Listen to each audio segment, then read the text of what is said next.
જય શ્રી કૃષ્ણ, જય માતાજી મિત્રો।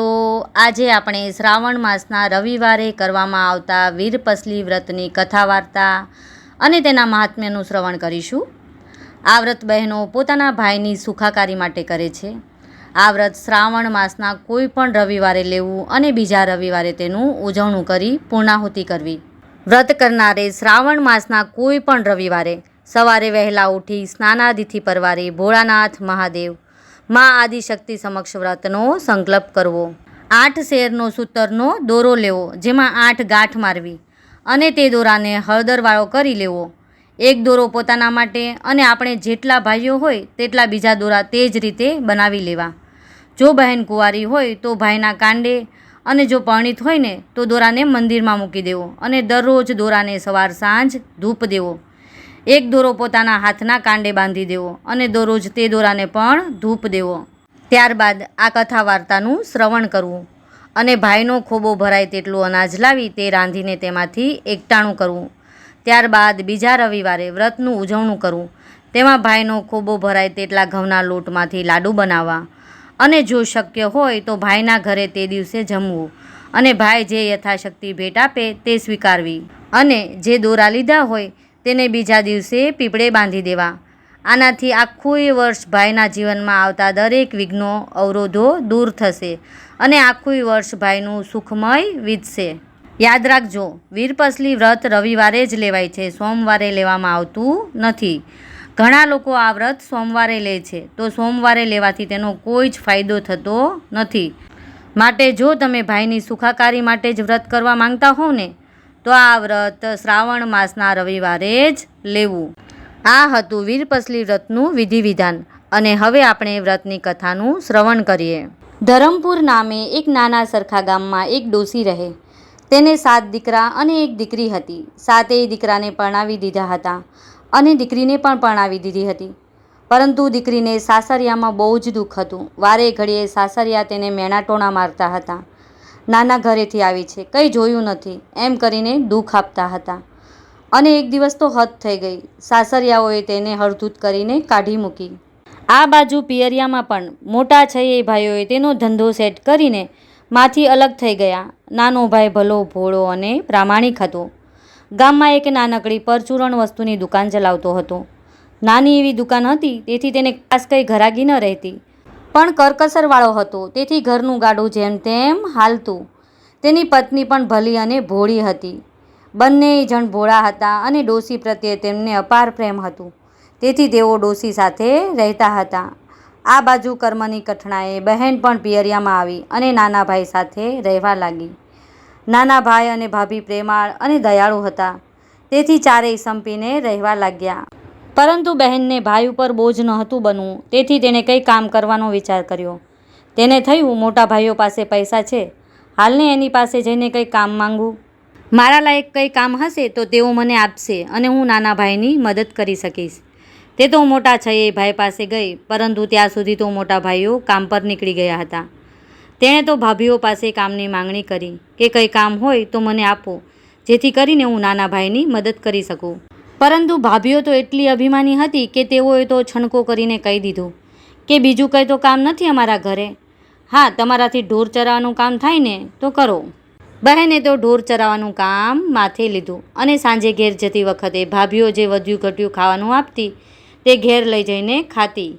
એક દિવસ બહેને નદી કાંઠે કેટલીક છોકરીઓને વ્રત કરતા જોઈ અને તેણે પૂછ્યું, બહેનો તમે આ શું કરો છો? છોકરીઓએ કહ્યું, આજે વીરપસલી છે, અમે વીરપસલીના દોરા લીધા છે, તે ભાઈના જમણા હાથે બાંધીશું અને ભાઈનો એક ખોબો ભરાય એટલું અનાજ રાંધીને જમીશું। બહેન બોલી, દોરો બાંધવાથી કંઈ લાભ ખરો? છોકરીઓ કહે, ભાઈ છે એ બહેનને યથાશક્તિ રોકડ રકમ અથવા તો વસ્ત્ર અલંકાર ભેટ આપે છે અને બહેન ખુશ થઈને ભાઈને આશીર્વાદ આપે છે, જેથી ભાઈના 12 મહિના સુખમાં પસાર થાય। બહેન બોલી, ત્યારે તો હું પણ વીરપસલીનું વ્રત કરું, પણ કેવી રીતે થાય તે મને ખબર નથી। છોકરી કહે, સૂતરના દોરાની 8 શેર લેવી, તેને 8 ગાંઠ વાળવાની અને 8 દિવસ સુધી રોજ સવાર સાંજ દોરાને ધૂપ દેવાનું, તે પછી જ જમવાનું। 8 દિવસ પૂરા થાય એટલે તે દોરાઓને પીપળે બાંધી દેવાના। એક છોકરીએ 8 શેરના 8 ગાંઠવાળા 8 દોરા બનાવી દીધા અને બહેનને આપ્યા અને કહ્યું, જો બહેન, આ 7 દોરા તારા ભાઈઓને કાંડે બાંધજે અને 1 દોરો તારા કાંડે બાંધજે અને 8 દિવસ પછી તેને પીપળે બાંધી દેજે.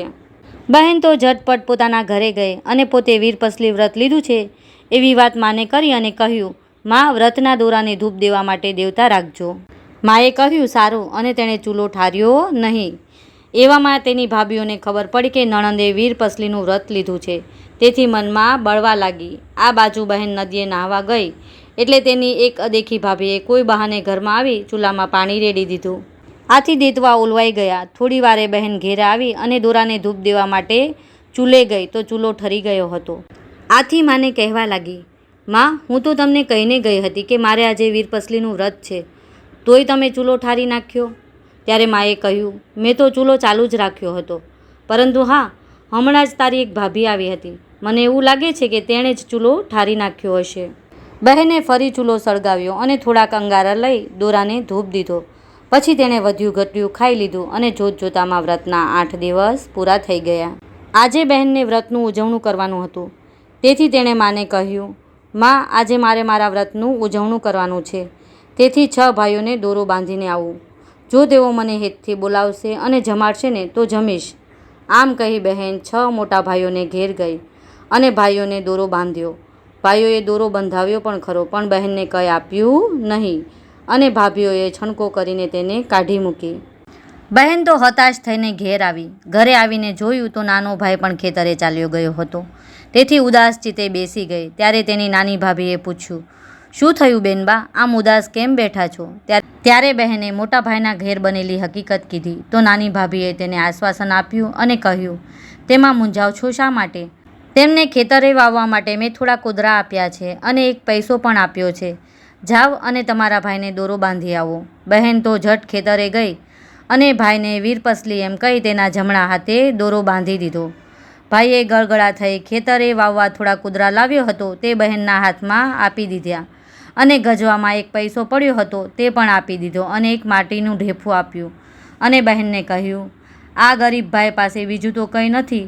મને અફસોસ છે કે હું આનાથી વધારે તને કંઈ આપી શકું તેમ નથી, મને માફ કરજે. ત્યારે બહેનની આંખમાં હરખના આંસુ આવી ગયા. મોટા ભાઈ પાસે કેટલું બધું હતું, છતાં તેઓએ મને કંઈ આપવાની વાત તો દૂર, પણ સારા વેણે બોલાવી પણ નથી. પરંતુ મારો નાનો ભાઈ કેટલો ભલો ભોળો છે.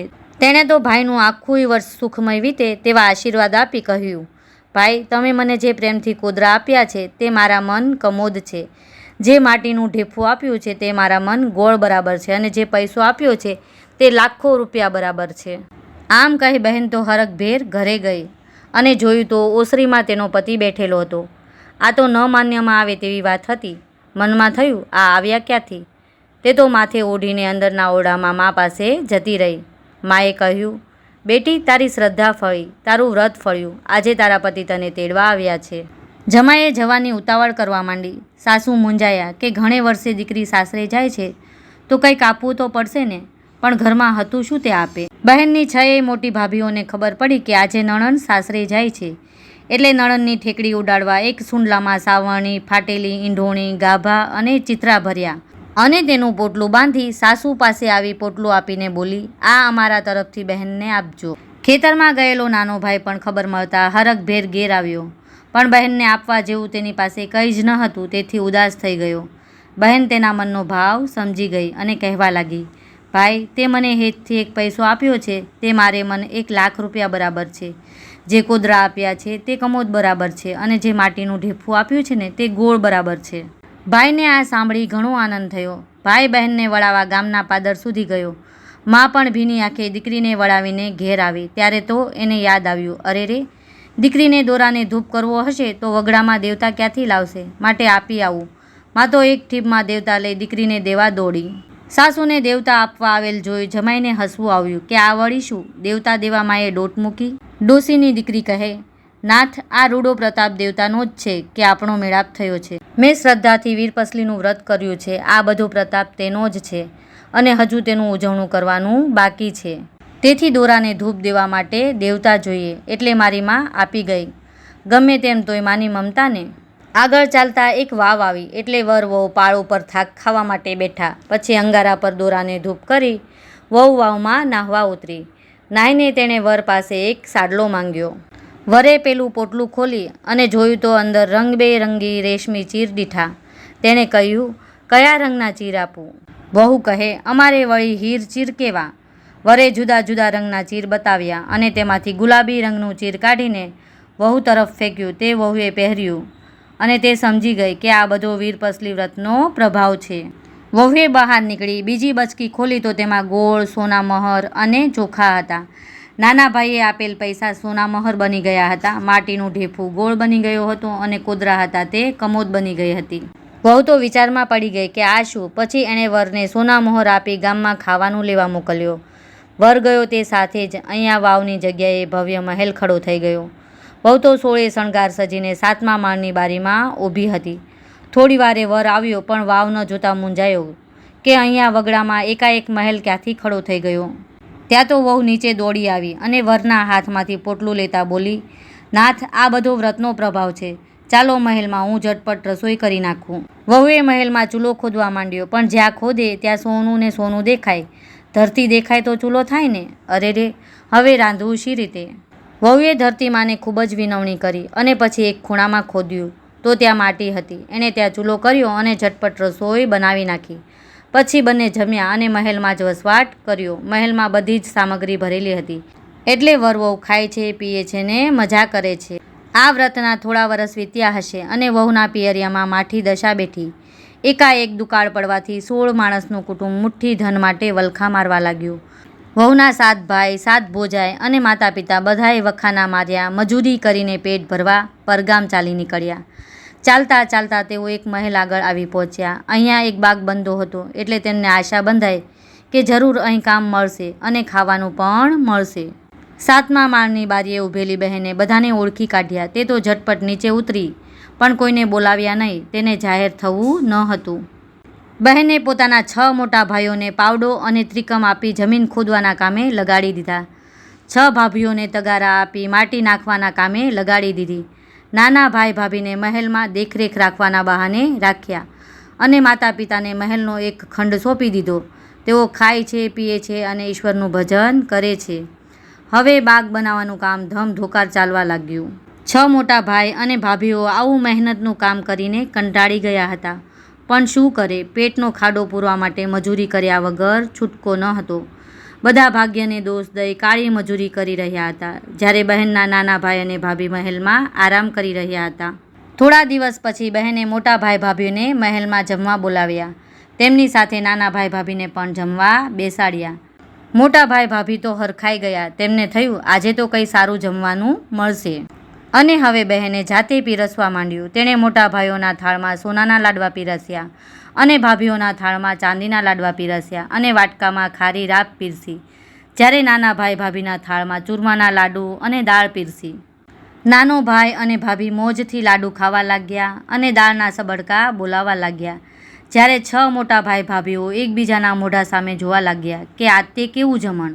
ત્યાં તો બહેને ખાવા માટે આગ્રહ કર્યો એટલે ભાઈઓ બોલ્યા, બહેન, સોનાના લાડવા તે કંઈ ખવાય અને રાત તો ખારી અગર લાગે છે. ત્યારે બહેને કહ્યું, ભાઈઓ, તમારી પાસે જ્યારે ધન હતું ત્યારે હુંય તમને ખારી અગર જેવી જ લાગતી હતી. મને હેતથી બોલાવવાની તમારી પાસે ફુરસદ ન હતી. આ સાંભળી 6 ભાઈઓ ચોંકી ગયા. તેઓ બહેનને ઓળખી ગયા અને એવા શરમાઈ ગયા કે નીચી મૂડીએ બેસી રહ્યા અને 6 ભાભીઓ શોભીલી બની ગઈ. બહેને કહ્યું, મોટા ભાઈઓ, નાના ભાઈના ઘરમાં ખાવા ધાન ન હતું તોય એણે મને હેતથી તાંબાનો પૈસો, માટીનું ઢેફું અને કોદરા આપ્યા. એના પ્રતાપે હું મારા વ્રતનું ઉજવણું કરી શકી અને એ વીરપસલી વ્રતના પ્રતાપે જ આ બધું સુખ મને સાંપડ્યું છે. બધાએ બહેનની માફી માંગી અને પછી તેઓ પણ મહેલમાં બહેનની સાથે રહેવા લાગ્યા. બધા ખાય છે, પીએ છે અને લીલા લહેર કરે છે. વીરપસલી વ્રત જેવી રીતે બહેનને ફળ્યું તેવી રીતે વ્રત કરનાર, કથા વાંચનાર અને સાંભળનાર સૌને ફળજો. જય ભોળાનાથ. હર હર મહાદેવ. જો મિત્રો તમને મારો આ વિડીયો પસંદ આવ્યો હોય તો મારી ચેનલને સબસ્ક્રાઈબ કરો, વિડીયોને લાઇક કરો અને તમારા મિત્રો સાથે શેર કરો અને કમેન્ટમાં હર હર મહાદેવ લખવાનું ચૂકશો નહીં. ફરી મળીશું આવા જ એક નવા ધાર્મિક વિડીયો સાથે.